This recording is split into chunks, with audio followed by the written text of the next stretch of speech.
Hello everyone and welcome back to my YouTube channel. Glad to see you back here, and today I'm gonna speak about a little bit of knowing me, and then a bit of my coming out story, and a little bit about me. My name is Mary-Liz Biubo, as I said earlier. I am a queer intersectional black feminist and activist. I love my job so much because for me it's not a job, it's a passion, something that I'm passionate about. I champion majorly for gender equality issues and for rights for LGBTIQ, GNC people. And the reason I do that for gender equality is because I am a survivor of sexual abuse, and because of that, for me, gender equality is very important, because through gender equality, then we can be able to better protect young girls and children in general and women in the society.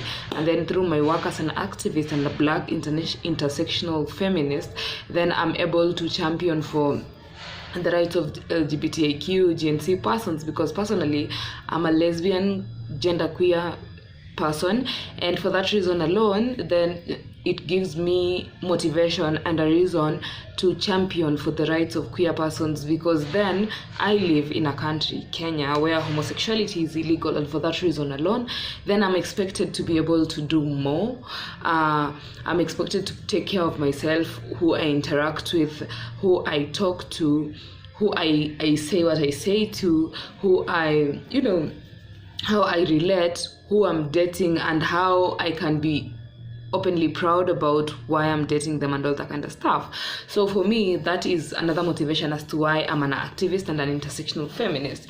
I bring intersectionality into my feminism because it's very important that as a human being who is a survivor of sexual abuse, who is a queer person, intersectionality is important not only for myself, but in understanding different groups and categories of human beings. We have people living with disabilities, we have people who are indigenous people, we have people who are internally displaced, we have refugees, we have different categories of human beings, and my intersectionality is in understanding that I may not understand all issues that these people go through, but I can be able to champion for these issues regardless. Why? Because then, as a human being, wouldn't it be ironic if I'm championing for the rights of LGBTIQ, GNC persons because I'm a queer person, and for sexual abuse survivors because I'm a survivor, but ignoring that a refugee has rights? Yeah, it's in the process of my rights being taken away that I understand the plight of a person who has their rights taken away, and so what can I do to better the lives of these people? And so for me, this is my motivation as to why I do what I do. Later in my channel, we'll be able to look more at knowing about me one-on-one, where I can provide a platform, be it on Instagram, which you can follow me. My Instagram is Mary-Liz_Biubo. My Facebook is BSpeaksBiubo, and of course my YouTube channel, where you can drop questions on what you'd want to know about me. Any question really is welcome, but I'd prefer, of course, questions about personally Mary-Liz, and then questions about feminism and activism, the context of Kenya especially.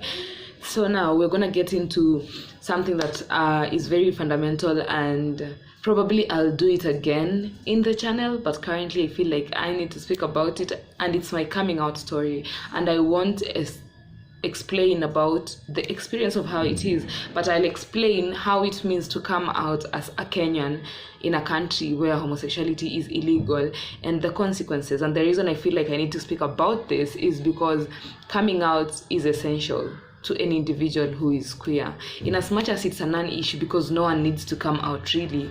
It's made important to come out because in a society that expects a girl needs to date a boy, a woman needs to get married to a man, a woman is expected to have children and all that, it's fundamental that we are able to highlight the whole issue of coming out, because then your society, your community, your family would stop expecting those things from you. Why is it necessary that they stop expecting things from you? Because in not expecting you to get married, they won't be expecting you to get married to a man. In the very least, if you're gonna get married, and that is if marriage is legalized in Kenya for queer people, for homosexuals, then they'll only be expecting you to be married to a woman. And then having children is a choice. Not everyone was born to become a parent, a mother, and something like that.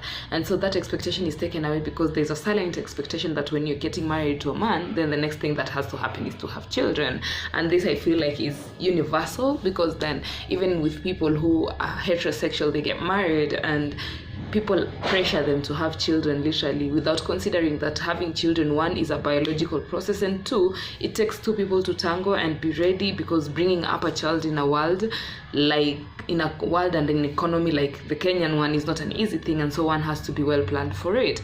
And so in coming out, probably the advice I'd give when it comes to people coming out in Kenya especially is establish yourself financially, establish yourself economically, and establish yourself in the sense of maybe having a job or a business that is up and running. Why is that important? Given we're in a country that homosexuality is still illegal, oftentimes when one comes out, they end up being disowned, rejected by the family. And if you do not have a stable source of income, if you do not have a proper financial ability, if you do not have maybe a business that is up and running, that means when you're rejected, and if maybe you are still staying with your family or your family members and everything, chances are you might be sent away from home, you might be rejected and all that. And when that happens, it becomes hard for you to start over if you do not have any financial backup plan.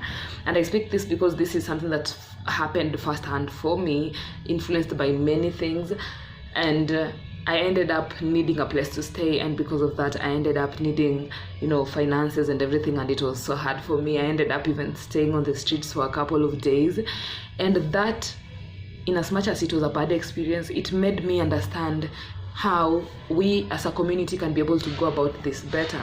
And this means, as a community, we have to acknowledge that these are things that will happen, even when eventually, hoping that 22nd of February 2019 goes well and we win the case and homosexuality is legalized in Kenya. Still, you can't force people to have an opinion where they accept people in the queer community. And so it could be your family, it could be people who are close to you, and when they reject you, you're gonna be rendered someone who is homeless and everything. Hopefully, with it being legalized, then we'll have proper systems that would cater for people who are homeless or who need any kind of help when they come out and they're rejected by their family. But until that happens, then it still is going to be a cycle that is very vicious and ongoing. And that means we have to be able to, as a community in general, come together, be able to say, empower queer people, be able to have a generation, a community of queer people who have jobs, who have sources of income, so that when they come out and things go down south, then they can be able to have a backup plan and can be able to cater for themselves. I hope this information helps someone out there, because this is what I'm all about, really. I'm all about sharing information. I'm all about empowering each other with information. I'm all about sharing experiences, because our experiences inform the persons that we become. And when they do that and other people do not go through them, we do not have to wait for them to go through them. In a way, we can help protect them from that. In a way, we can help them know what to do better in case they find themselves in the same situation. So I hope you get to learn. I hope you appreciate this. In the very least, I hope you are able to subscribe down below. You're able to switch on the bell so that you can be able to get notifications every time I post, and so that you can be able to, most importantly, interact with me, know more about the queer community in Kenya. Like I said earlier, I'm gonna be bringing a lot of guests in this channel, and these guests will be speaking about different issues on gender equality and the LGBTIQ GNC community in Kenya. And so that means it will be a platform for you to learn more, and most importantly, to know what you can be able to do to contribute towards, decriminalizing homosexuality in Kenya, and having a country really that pays attention to the Universal Declaration of Human Rights and the Bill of Rights of the Constitution in general. Having homosexuality removed from the penal code is what is going to be the highlight of 2019 in case we win the petition ruling in February 22nd, 2019. Have a beautiful day from wherever you are in the world. Remember to be kind to other people, because the world could use a lot of kindness. And in all that, be kind to yourself as well. Bye-bye.